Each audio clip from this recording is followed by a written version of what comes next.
Hello दोस्तों, मेरा नाम है नितिन और आप सुन रहे हैं दास्तान खौफ।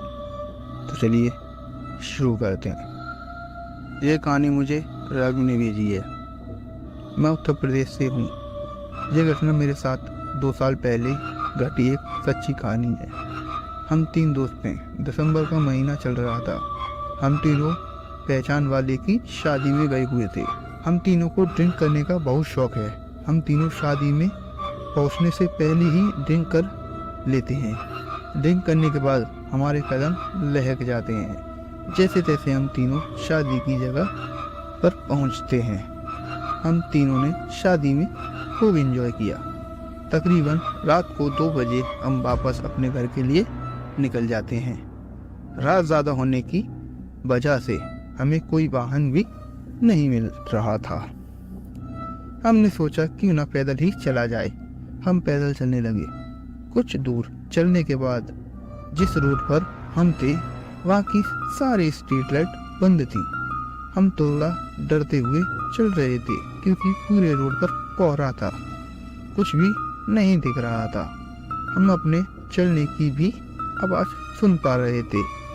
इतना ज़्यादा सन्नाटा था कि रोड पर कुछ देर चलने के बाद एक औरत हमें दिखी। पहले तो हम सिर्फ उसको देख रहे थे। वो हमसे 10 कदम आगे ही चल रही थी। मैंने जो दोनों दोस्त थे वो उस औरत को छेड़ने लगे। वो पीटी बजाते तो कभी बोलते मैडम दे नंबर। कुछ दूर तक ऐसा ही चलता रहा। वो औरत अचानक धुंध में गायब हो गई। हमने सोचा कि शायद वो चली गई होगी। हम आगे बढ़ गए।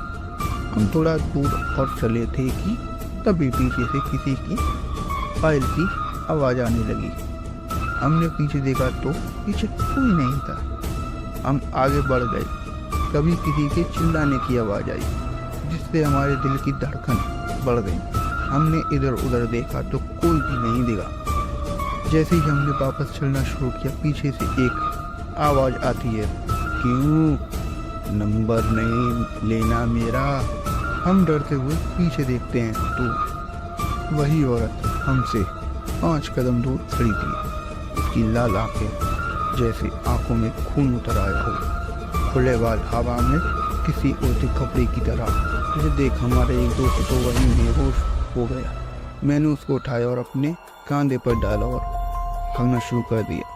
मैंने पीछे मुड़कर देखा तो औरत प्रकाश की गति से कभी रोड के इस साइड तो कभी रोड के उस साइड तो कभी पेड़ पर जा रही थी। मैं अपनी पूरी ताकत लगाकर भागने लगा।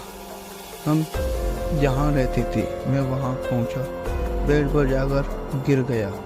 मुझे कुछ पल हुए ही थे कि मैंने गेट की तरफ देखा तो गेट से एक हाथ सीधा मेरा जो दोस्त बेहोश था उसकी जेब से गुलाब जामुन निकाल लिए। मुझ में इतनी भी हिम्मत नहीं थी कि मैं हिल नहीं सकूं। वो हाथ वापस गेट से बाहर चला गया।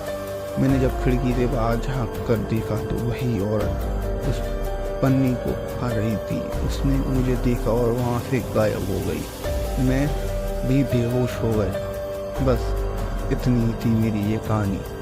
तो दोस्तों, मेरा मानना है कि रात में किसी भी तरह की मिठाई दारू मीट अपने साथ नहीं रखनी चाहिए। पता नहीं कौन उसके पीछे आ जाए।